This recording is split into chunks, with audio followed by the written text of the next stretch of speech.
Assalamualaikum warahmatullahi wabarakatuh. Halo teman-teman, kami dari kelompok 4 Psikologi Komunitas kelas C akan menjelaskan tentang beberapa informasi singkat tentang kecemasan sosial.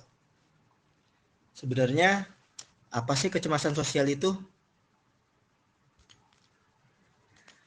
Kecemasan sosial adalah perasaan takut dan khawatir yang berlebihan jika berada bersama dengan orang lain dan merasa cemas pada situasi sosial karena kekhawatiran akan mendapat penilaian atau bahkan evaluasi dari orang lain, tetapi akan merasa baik ketika sedang sendirian. Kecemasan sosial merupakan masalah psikologis ketiga terbesar di Amerika Serikat saat ini. Jenis kecemasan ini dialami oleh 15 juta orang Amerika setiap tahunnya.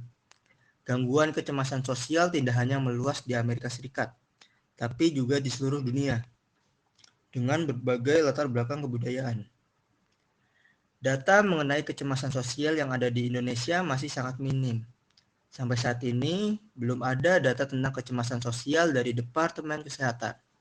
Namun, berdasarkan penelitian yang dilakukan oleh French 2013, ditemukan presentasi yang cukup tinggi dari hasil self-report fobia sosial di Indonesia, yaitu 15,8% dari 311 orang Indonesia.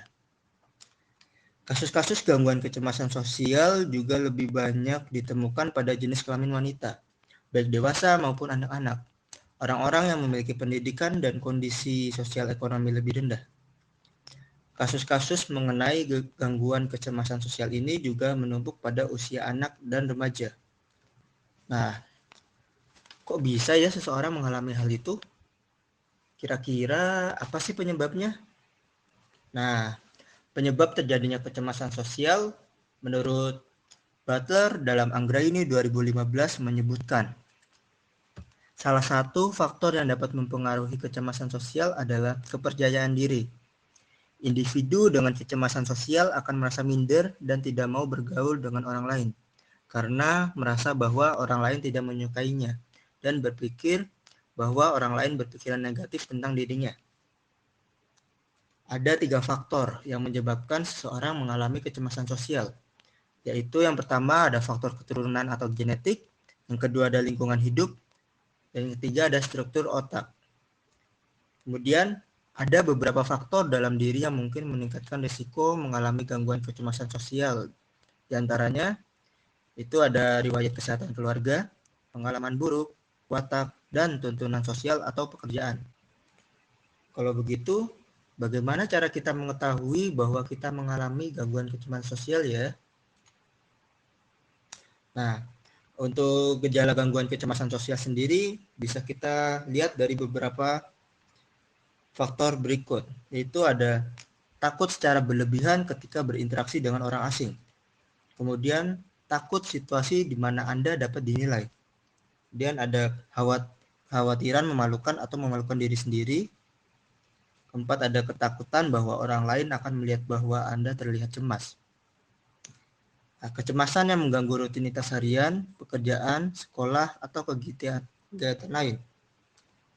Lalu, menghindari melakukan sesuatu atau berbicara dengan orang karena takut malu.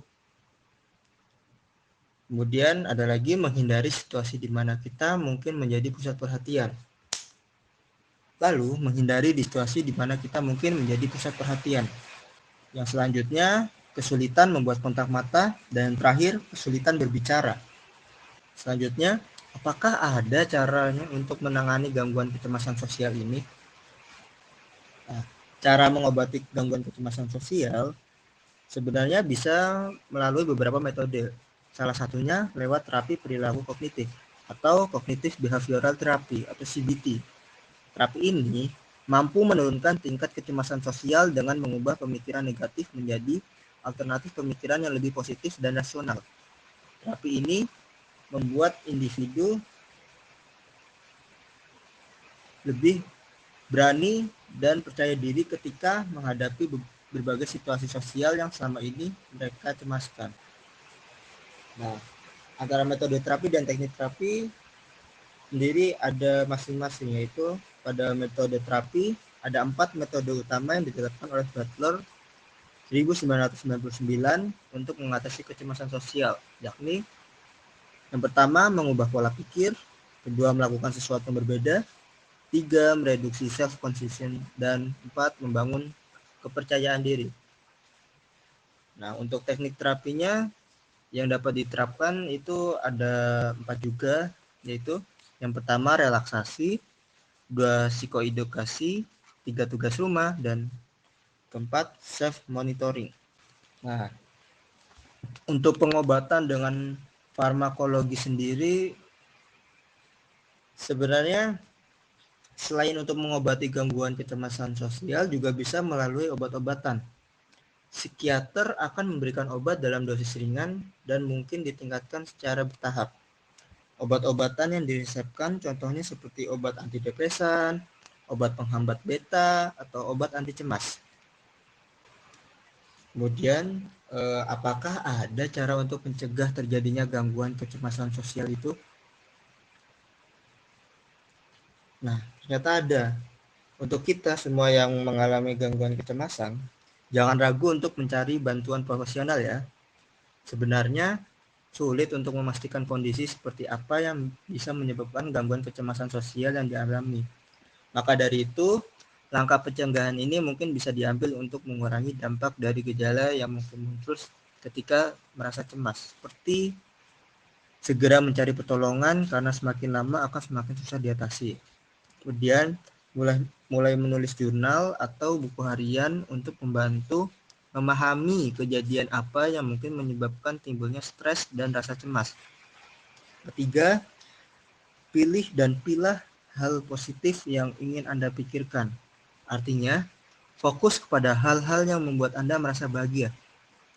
Terakhir, hindari penggunaan obat-obatan terlarang, alkohol, dan merokok. Nah, sekarang kamu jadi tahu kan apa itu gangguan kecemasan sosial? Jika kamu merasa mengalami gangguan kecemasan sosial, sebaiknya lakukan pemeriksaan ke rumah sakit terdekat ya, untuk mendapatkan pengobatan agar kamu dapat mengatasi masalah gangguan kecemasan sosial. Terima kasih sudah menonton. Mohon maaf ya apabila terdapat kata-kata yang tidak berkenan di hati. See you.